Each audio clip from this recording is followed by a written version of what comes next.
ब्रजभाषाय अनन्य प्रेम के दर्शन कराती हूँ। सगुण भक्ति के उपासक कवि सुर से मिलाती हूँ। उद्धव आया जो गोकुल में कृष्ण को छोड़ के मथुरा, विरहणी गोपियों की मैं तुम्हें व्यथा पढ़ाती हूँ।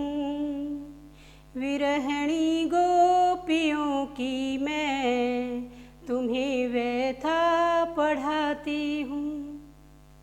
नमस्कार, सुप्रभात।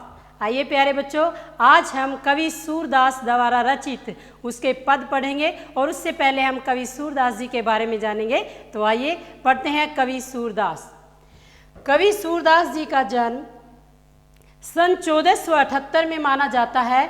एक मान्यता के अनुसार इनका जन्म मथुरा के निकट रोनकता में रेणुका क्षेत्र में हुआ, जबकि दूसरी मान्यता के अनुसार इनका जन्म स्थान दिल्ली के पास से ही माना जाता है। महाप्रभु वल्लभाचार्य के शिष्य सूरदास अष्टछाप के कवियों में सर्वाधिक प्रसिद्ध हैं। वे मथुरा और वृंदावन के बीच गऊ घाट पर रहते थे और श्रीनाथ जी के मंदिर में भजन कीर्तन किया करते थे। सन 1583 में पारसोली में इनका निधन हुआ। उनके 3 ग्रंथ हैं, जिसमें सूरसागर, सूरसारावली और साहित्य लहरी। इन तीनों में सूरसागर ही सर्वाधिक लोकप्रिय हुआ। खेती और पशुपालन करने वाले भारतीय समाज में का दैनिक अंतरंग चित्र और मनुष्य की स्वाभाविक वृत्तियों का चित्रण सूर की कविता में मिलता है। सूर वात्सल्य प्रेम और श्रृंगार के श्रेष्ठ कवि माने जाते हैं। कृष्ण और गोपियों का प्रेम सहज मानवीय प्रेम की प्रतिष्ठा करता है। सूर ने मानव प्रेम की गौरव गाथा के माध्यम से सामान्य मनुष्यों को हीनता बोध से मुक्त किया। उनमें जीने की जो ललक थी वो पैदा की। उनकी कविता में ब्रज भाषा का निखरा हुआ रूप है। वह चली आ रही लोकगीतों की परंपरा का श्रेष्ठ कड़ी है।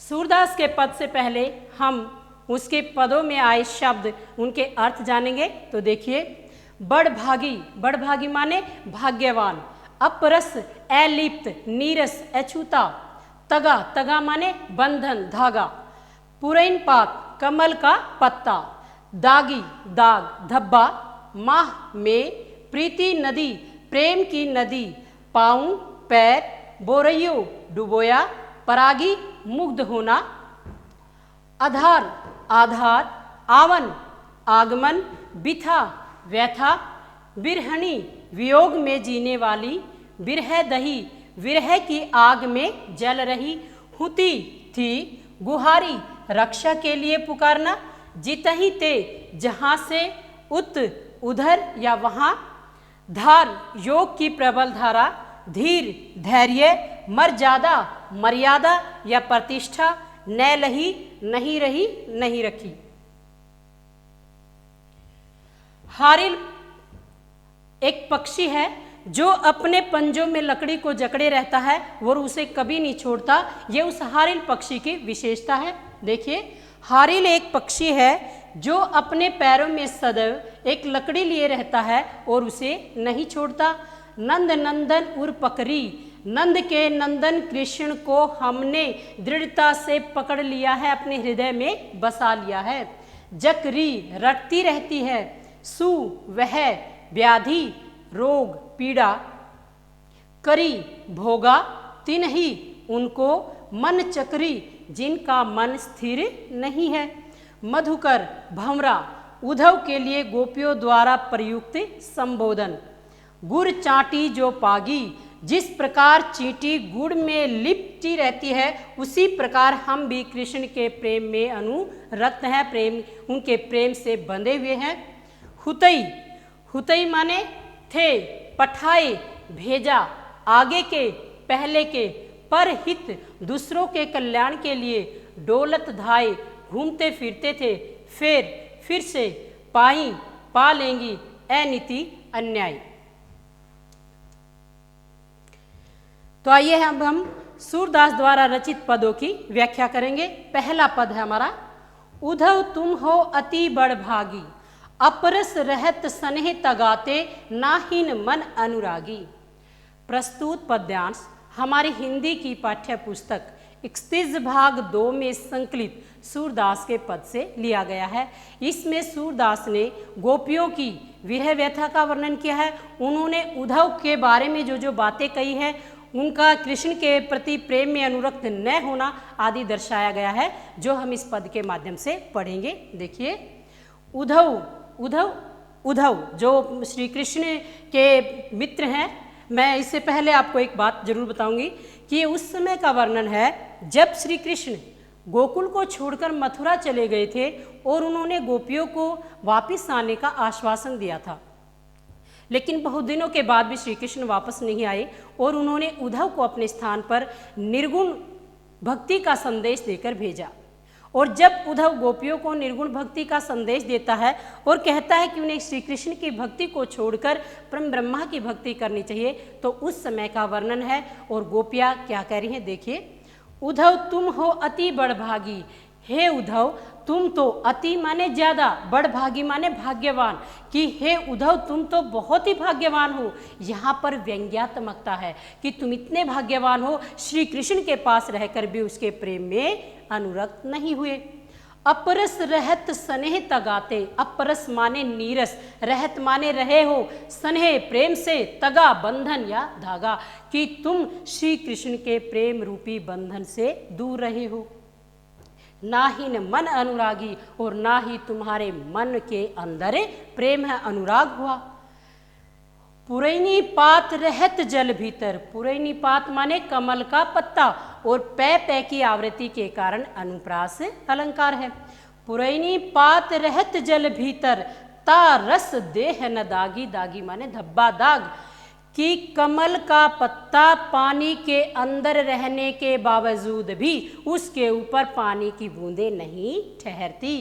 पुरैनी पात रहत जल भीतर, पत्ता पानी के अंदर रहता है लेकिन उसके ऊपर पानी की बूंदें नहीं ठहरती।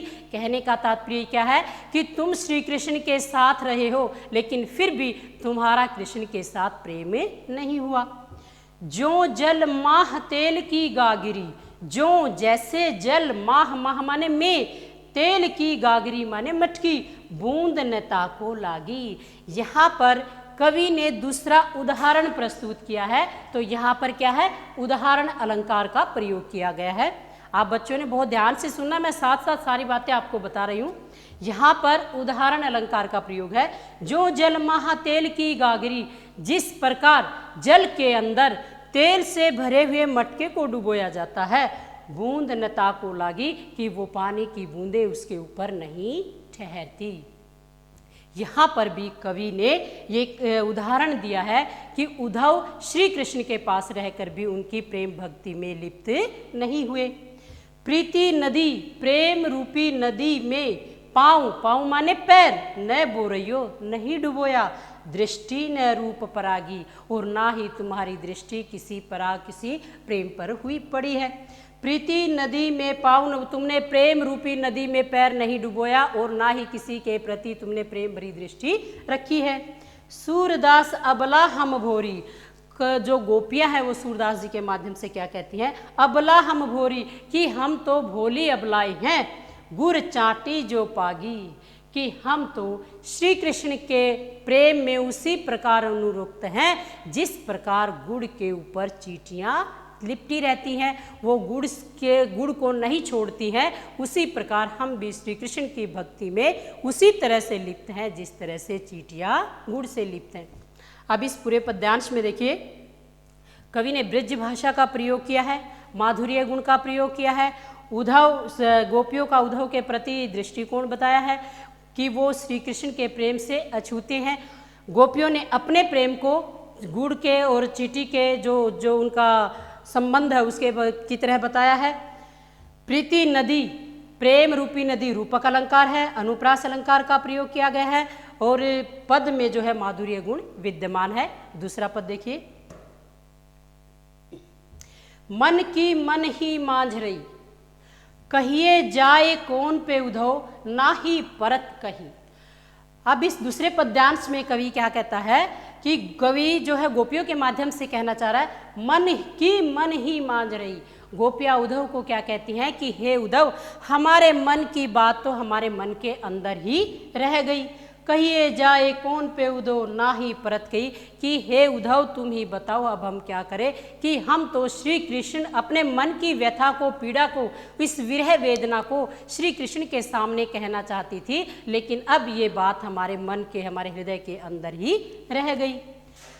अवधि आधार आस आवन की, अवधि माने समय, आधार था आस, विश्वास था आवन की, आने का, तन मन बिथा सही, कि हमने तो अपने तन और मन में व्यथा सही कि श्री कृष्ण भगवान वापिस आएंगे।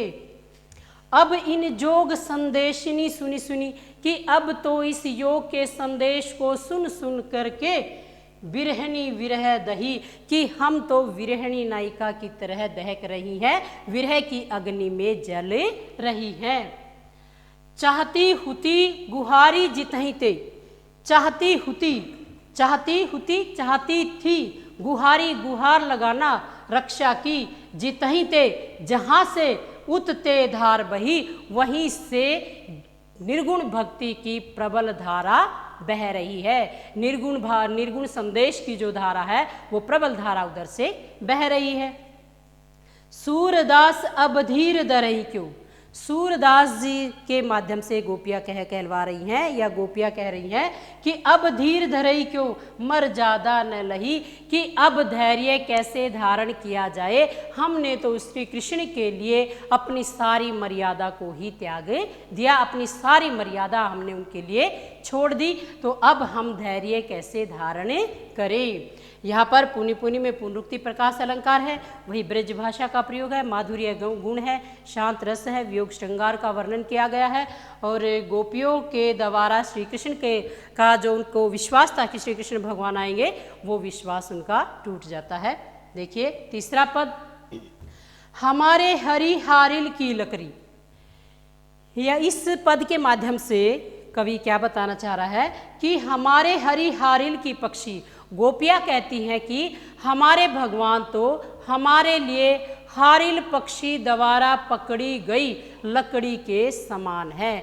जिस प्रकार हारिल पक्षी अपने पंजों में लकड़ी को पकड़े रहता है, बहुत दृढ़ता से पकड़ता है और उसे नहीं छोड़ता, हमने भी कृष्ण भक्ति को, श्री कृष्ण के प्रेम को उसी तरह से पकड़े लिया है। मन कर्म वचन नंद नंदन, यह दृढ़ करी पकड़ी, मन कर्म वचन नंद नंदन, मन से, कर्म से, वचन से नंद नंदन, नंद के पुत्र को उर माने हृदय में यह दृढ़ कर पकड़ी, हमने तो मन वचन कर्म से उस नंद के पुत्र को अपने हृदय में बसा लिया है, उसे जो दृढ़ता से पकड़े लिया है। सुनत जोग लागत जागत सोवत स्वपन दिवस, जागत सोवत स्वपन दिवस निशी, कि जागते समय, सोवत सुप्तावस्था में, स्वपन या सोते वक्त हम स्वपन ले रही हैं, दिवस दिन में, निशी रात में, कान है जकरी, कि हम चाहे सुप्तावस्था में हो, जागृत अवस्था में हो, हम स्वपन में हो, दिन में हो, रात में हो, कोई भी समय क्यों न हो, हम हर समय कान है जक रही है, श्री कृष्ण भगवान का ही स्मरण कर रही हैं, उन्हीं को याद कर रही हैं। सुनत जोग लागत है ऐसो, कि जो करवी ककरी, कि हे उद्धव तुम्हारे द्वारा दिया गया योग का संदेश तो हमें कड़वी ककड़ी के समाने लग रहा है। जिस प्रकार हम कड़वी ककड़ी को नहीं खा सकते, उसी प्रकार हम तुम्हारे द्वारा दिए गए इस योग के संदेश को ग्रहण नहीं कर सकते। सूतो व्याधि हमको ले आई, देखी सुनी न करी, हे उद्धव सू तो तुम तो व्याधि रोग हमको ले आए, कि हे उद्धव तुम हमारे लिए ये कैसा रोग लेके आए हो, देखी सुनी न करी, जिसको ना तो हमने कभी देखा है और ना कभी सुना है। यह तो सुर तिन्हीं ले सौंपो, गोपियाँ क्या कहती हैं कि इसको तो तुम उन्हें सौंप दो, किन्हें? जिनके मन चक्री, जिनके मन स्थिर नहीं है, जिनके मन चंचल है, जिनका मन चक्री की तरह घूमता है। इस योग के संदेश को तुम उन लोगों को जाकर दो। हमारा मन तो स्थिर है, हम तो सिर्फ कृष्ण की भक्ति करते हैं, उसी की भक्ति में लीन है, हमारे लिए इस योग के संदेश का कोई महत्व नहीं है। इसलिए हे उद्धव, इसको किसी ऐसी स्थिर मन वाले व्यक्ति को दीजिए। यहाँ पर इस पद के अंदर गोपियों ने या कवि सूरदास जी ने हारिल पक्षी की विशेषता बताई है और गोपियों का श्री कृष्ण के प्रति अनन्य प्रेम दिखाया है कि वो मन वचन कर्म से ही श्री कृष्ण को का स्मरण करती हैं, चाहे वो सोती है जागती है, किसी भी अवस्था में क्यों ना हो, सिर्फ श्री कृष्ण का ही ध्यान धारण किए हुए हैं। और उन्होंने योग साधना को अपने लिए एक रोग के समान बताया है। अंतिम पद, हरि है राजनीति पढ़ आई। अब गोपियाँ क्या कहती हैं कि श्री कृष्ण भगवान जो जिनसे वो प्रेम करती थी कि अब श्री कृष्ण का जो रूप है वो उन्हें बदला हुआ लगता है। हरि हैं, हरि माने भगवान है, राजनीति पढ़ाए कि अब तो भगवान श्री कृष्ण ने राजनीति को पढ़ लिया है। कैसे? समुझी बात कहत मधुकर के, समाचार सब पाए। मधुकर शब्द उद्धव के लिए प्रयुक्त किया गया है। उद्धव भी का रंग भी सांवला है और जो भमरा है उसका रंग भी सांवला होता है। और यहाँ पर उनके काले मन के लिए भी कहा गया है कि वो श्री कृष्ण की भक्ति से उन्हें हटाकर योग साधना में जोड़ना चाहते हैं। समुझी बात कहत मधुकर के, समाचार सब पाए कि हमने उद्धव के द्वारा सारे समाचार प्राप्त कर लिए हैं कि श्री कृष्ण ने राजनीति पढ़ ली। एक अति चतुर हुते पहले, एक अति ज्यादा चतुर चालाक होते थे पहले ही। एक तो श्री कृष्ण भगवान पहले ही बहुत चतुर थे, चालाक थे। अब गुरु ग्रंथ पढ़ाए और अब तो उन्हें अपने गुरुओं से ग्रंथ भी पढ़ लिए हैं। एक तो श्री कृष्ण भगवान पहले ही इतने ज़्यादा चालाक और ऊपर से उन्होंने गुरुओं से शिक्षा ग्रहण कर लिए, ज्ञान प्राप्त कर लिया है। बड़ी बुद्धि जानी जो उनकी, जोग संदेश पढ़ाई कि अब तो उनका ज्ञान इतना ज़्यादा बढ़ गया है कि उन्होंने हमारे लिए योग साधना का संदेश भेज दिया। उद्धव भले लोग आगे के, क्या कह रही है गोपिया? उद्धव, हे उद्धव, भले लोग आगे के, आगे के माने पहले के, कि हे उद्धव पहले के जो लोग थे वो तो बहुत ही भले थे। पर हित डोलत धाई, जो दूसरों के लिए डोलते रहते थे, पर हित दूसरों की भलाई के लिए हमेशा तत्पर रहते थे। अब अपने मन फेर पाई। यहाँ पर देखिए गोपियाँ अपनी विरह व्यथा के साथ साथ अपने मन को भी दोबारा ग्रहण करने की बात कर रही है कि अब अपने मन, कि अब हम अपने मन को फिर दोबारा से पाही प्राप्त करेंगी। चलत जो हुते चुराए, कि जब श्री कृष्ण गोकुल से मथुरा गए थे तो वो हमारे हृदय को चुरा ले गए थे कि आज हम अपने हृदय को दोबारा प्राप्त करेंगी। ते क्यों अनीति करे आपुनी, कि ते क्यों, वे क्यों कर रहे अनीति, अन्याय करे आपनु, कि वे अपनों पे ही अन्याय क्यों कर रहे हैं। जे और अनीति छुड़ाए, जो दूसरों की के से अन्याय को छुड़ाते हैं वो आज हम पर अन्याय कर रहे हैं। राज धर्म तो यह सुर, जो प्रजा न जाहि सताए, कि राजा का धर्म तो वो होता है जो अपनी प्रजा को न सताए। लेकिन श्री कृष्ण भगवान ने तो हमारे लिए योग का संदेश भेजकर हमारे साथ अन्याय किया है। और भगवान श्री कृष्ण ने ऐसा क्यों किया? जो दूसरों पर भी अन्याय नहीं करता होता देख सकते हैं, वो अपनों पर अन्याय कैसे कर सकते हैं। इस पद्यांश के माध्यम से कवि बताना चाहता है, यहाँ पर श्री कृष्ण जो कि पहले ही बहुत चतुर है और उन्होंने गोपियों के लिए योग का संदेश भेजा है जिससे वे आहत हुई हैं। गोपियों की विरह व्यथा का वर्णन किया गया है और माधुर्य गुण का विद्यमान है, ब्रज भाषा का प्रयोग किया गया है, संगीतात्मकता विद्यमान है और साथ साथ में गोपियों की विरह वेदना का भी कवि ने सुंदर वर्णन किया है।